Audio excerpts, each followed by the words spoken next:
It's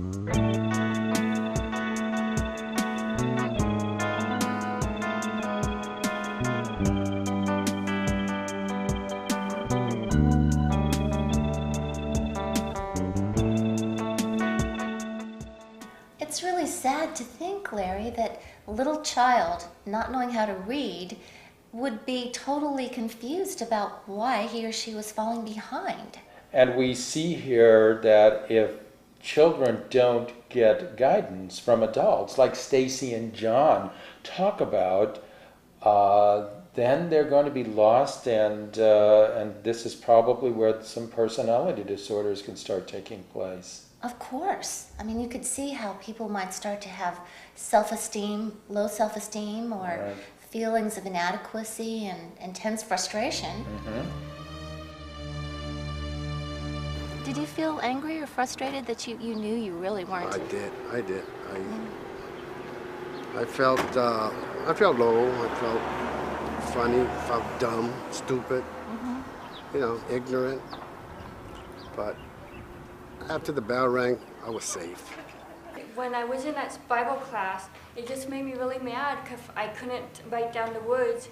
So I turned in an empty paper, and my teacher saw that, and we had to write our names on it, so he knew who it was. And he talked to me in front of everybody, Embarrassed put me down. Yeah. He just put me down because he said, well, "Why is your paper blank? Don't you know your verses? Don't you know your verses?" I was like, and I know what to say, and I just started crying. I just left the class. I really don't remember being called on to read. I remember you would find ways to avoid being called on.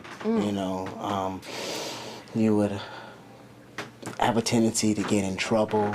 You would have a tendency to be like, sit in the back of the class where you won't be noticed. Anytime I was called on to read in the beginning, I would just sit there quietly like a stupid idiot that the teacher and the whole class is looking at, waiting for me to read, and I couldn't read. I didn't know how to read it.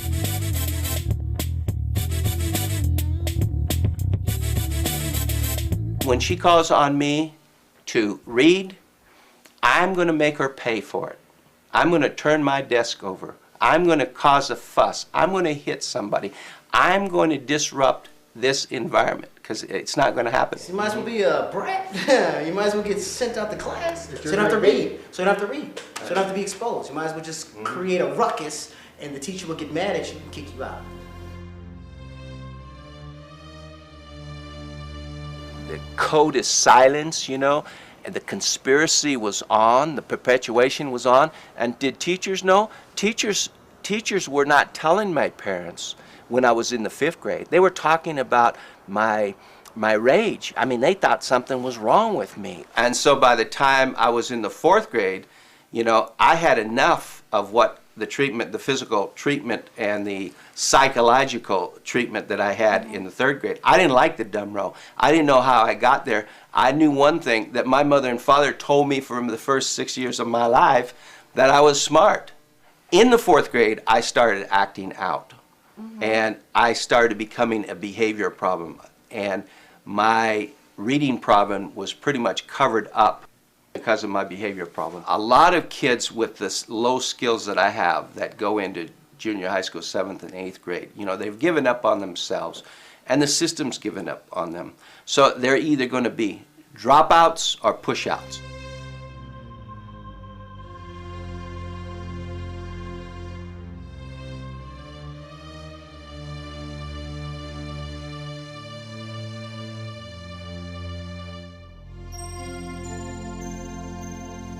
I remember seeing kids in grammar school that acted out in a variety of ways that disrupted class all the time. Did you? Oh, sure. I mean, I think I was one of them, but I didn't have those problems.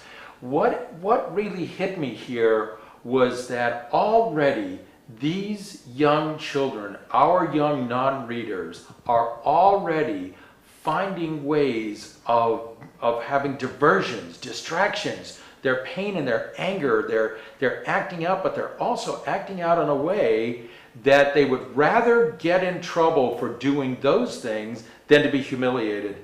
That's right. Anything to take the focus off their inadequacies. Right. Boy, I'll tell you, I think it's something to think about, because what we're seeing here is that children might not only have personal problems that they act out, but they could be acting out just specifically because of school problems. And then it turns into a personal problem on top of that. Right. Did you feel that that other people were reading better maybe, or that they were understanding and that you weren't? They would read like a whole book and they would be able to understand it, and I couldn't do that. Couldn't do that. Why not? I couldn't understand what I read. I'll read like a whole book and then I couldn't. They'll ask me what I read, what it was about, and I couldn't read it. I couldn't understand it. Oh. I would never give a book a chance because I get mad because I couldn't understand it. When I would be babysitting little kids, they would ask me to read a book and I'll be nervous, and I would pretty much wish they wouldn't ask me because there's no way I would be able to read a book to them. And I would lose their concept in the book. You would lose it like in the middle of it sometime? Oh So my. I wouldn't make it interesting to them when I read. How did that make you feel? Kind of down, so. Because I wish I would be able to read a book to them or understand what I read so I can tell them what happened in the book. When you would get down on yourself, what would you do? How would you act? Just not mad or anything, just kept it to myself. I was suspended. I was a college student. I was 20 years old, and I was suspended in the 2nd grade, trying to deal with and cope with and compete in an environment where I didn't have, all I had was my wits. I did not know the language. I copied the questions, painstakingly copied the questions off the blackboard, and when I say painstakingly, that would be like if there was a Chinese up on the board and I asked you to copy it, you could painstakingly copy it, but you wouldn't know what it was. So I put it in the 4 questions in my blue book, and I passed it out to my friend who was waiting for it. And he was a very bright student, and he's kind of defiant. When I got into high school, I played the system, but now I'm in college, and now if I actually went to a college counselor and asked if there was some help for me, some tutoring, teach me how to read, they would have thrown me out of the university. They don't deal with people that read at the 2nd or 3rd grade level. And even though I was an athlete, I had that option to seek tutoring. But they were all co-eds, and there was no way I was going to expose how poor my skills were. I had got rear-ended in my UPS truck, and one of the supervisors filled out the accident report for me. And I was like, Did the supervisor realize that you weren't able to do that? well, maybe she did, and didn't say anything. But I do remember her filling that out for me. Because maybe she saw my anxiety stepping in. Okay. Because I now that I think about it, I would suffer with anxiety quite often. Different words that I would see quite often. It would help me get by there. And so what I did, I applied at this attorney service because there was a position available. And it just so happened I got a chance to take the application home. And so, that's all I needed.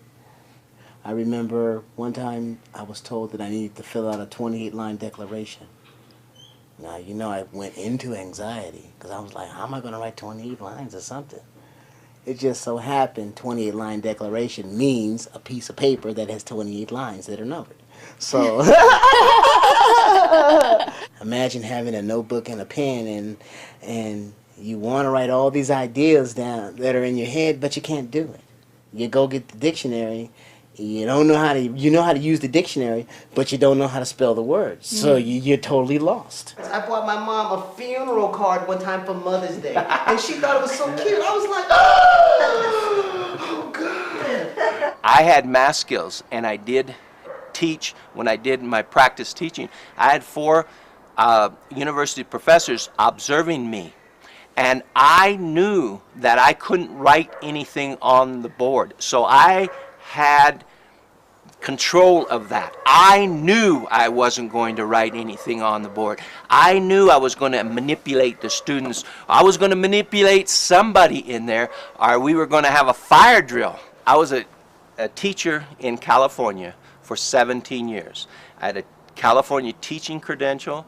I had a life credential. In a way, I was a good teacher. I worked hard at it. I cared about students. I probably reached some students that a lot of other people wouldn't reach out to as hard as I reached out to.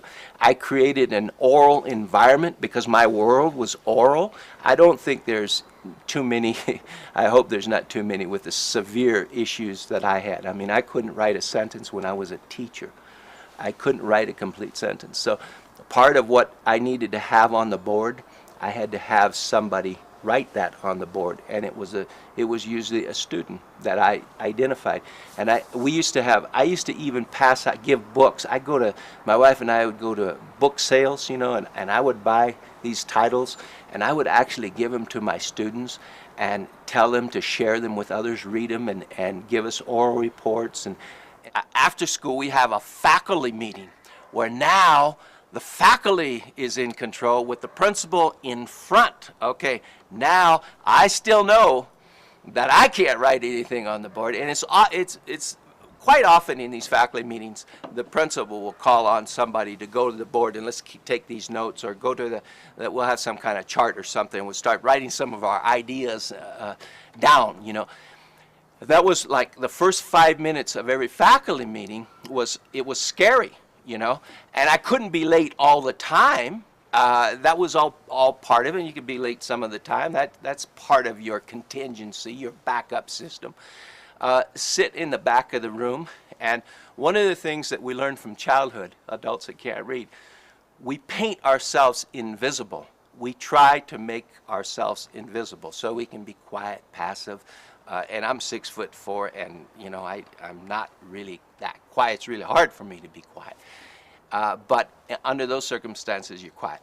And I guess if push came to shove, if I was in that environment, and the principal looked at me and said, you know, John Corcoran, get up here and write this down. It was a direct sort of order where there was no escape for me. I was trapped, and my peers are all watching me. My fallback position, and I say this, you know, in all sincerity, I would grab my chest and fake a heart attack. I would stumble and drop to the floor and say, call 911. The older I got, the greater the moral dilemma, you know, as a teacher who couldn't read. That dilemma, you know, and my deception to the world was a greater source of frustration and guilt and pain than it was when I was a child.